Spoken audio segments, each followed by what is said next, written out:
ನೋಡಿ, ಅದಕ್ಕೆ ನಾನು ಇದಕ್ಕೆ 1/4 ಸ್ಪೂನು ಮೆಣಸಿನ ಪುಡಿಯನ್ನು ಸೇರಿಸ್ತಾ ಇದ್ದೀನಿ. ನಾನೇ ಜಜ್ಕೊಂಡಿರೋವಂಥ ಮೆಣಸಿದು. ರೆಡಿ ಮೆಣಸಾದರೆ ಚೆನ್ನಾಗಿರೋದಿಲ್ಲ ಅದು ಪುಡಿ. ನೀವೇ ಸಹ ಮನೆಯಲ್ಲಿ ಮೆಣಸನ್ನು ಅರೆದು ಸೇರಿಸಿ. ಇದಕ್ಕೆ ಒಂದು ಸ್ವಲ್ಪ 1 ಚಿಟಿಕೆಯಷ್ಟು ಉಪ್ಪು ಸೇರಿಸ್ತಾ ಇದ್ದೀನಿ.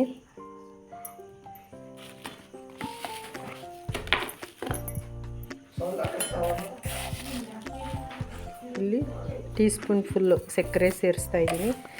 ನಿಮಗೆ ಹೇಗೆ ಬೇಕು, ಸಕ್ಕರೆ ತುಂಬ ಬೇಕಾ ಸ್ವಲ್ಪ ಬೇಕಾ ಆ ಥರ ಸೇರಿಸ್ಕೊಳ್ಳಿ. ಇವರು ಹೆಚ್ಚು ಕಡಿಮೆ ORS ಥರ ಒಳ್ಳೆ ಬಾಡಿಗೆ ಒಳ್ಳೆ ಚೆನ್ನಾಗಿ ವರ್ಕ್ ಮಾಡುತ್ತೆ. ಅಂದರೆ ಸುಸ್ತನ್ನು ಕಡಿಮೆ ಮಾಡುತ್ತೆ. ಇದು ಕುಡಿಯೋದ್ರಿಂದ ಬಾಡಿಗೆ ಆರಾಮಾಗುತ್ತೆ. ಇವಾಗ ನೋಡಿ, ಇದಕ್ಕೆ ವಾಟ್ರ್ ಸೇರಿಸ್ತಾ ಇದ್ದೀನಿ.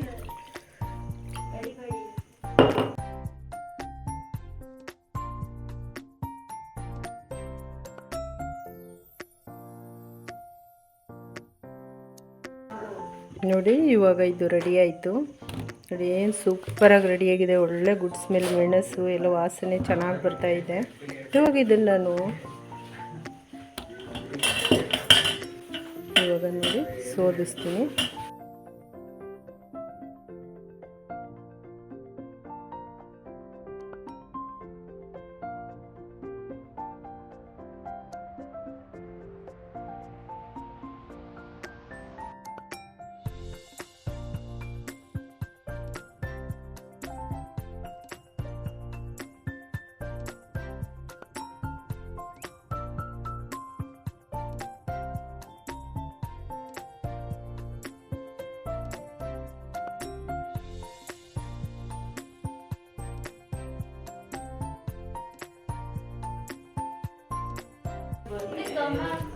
ವಾವ್, ನೋಡಿ ಎಷ್ಟು ಸೂಪರಾಗಿ ರೆಡಿ ಆಯಿತು ಫ್ರೆಂಡ್ಸ್.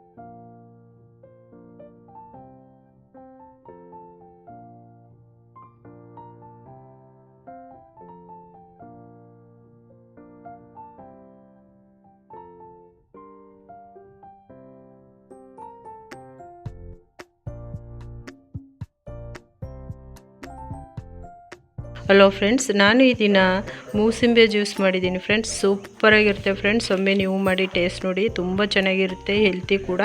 ಮತ್ತು ಯಾವಾಗೂ ಮಕ್ಕಳಿಗೆ ಮಾಡಿಕೊಡಿ, ಮನೆಯಲ್ಲಿ ತುಂಬ ಖುಷಿಯಾಗಿ ತಿಂತಾರೆ. ಮತ್ತು ಇದು ಕುಡಿಯೋದ್ರಿಂದ ಮಕ್ಕಳಿಗೆ ತುಂಬ ಹೆಲ್ತಿ ಆಗ್ತಾರೆ. ದೊಡ್ಡವರಿಂದ ಚಿಕ್ಕವ್ರವರೆಗೂ ಸಹ ಇದನ್ನು ಕುಡಿಲಿಕ್ಕೆ ಎಲ್ಲರೂ ಇಷ್ಟಪಡ್ತಾರೆ. ಒಂದ್ಸರಿ ಟ್ರೈ ಮಾಡಿ ಫ್ರೆಂಡ್ಸ್. ಹಾಗೆ ಮರೆಯದೆ ಲೈಕ್ ಮಾಡಿ, ಕಮೆಂಟ್ಸ್ ಮಾಡಿ, ಸಪೋರ್ಟ್ ಮಾಡಿ, ಶೇರ್ ಮಾಡಿ, ಸಬ್ಸ್ಕ್ರೈಬ್ ಮಾಡಿ.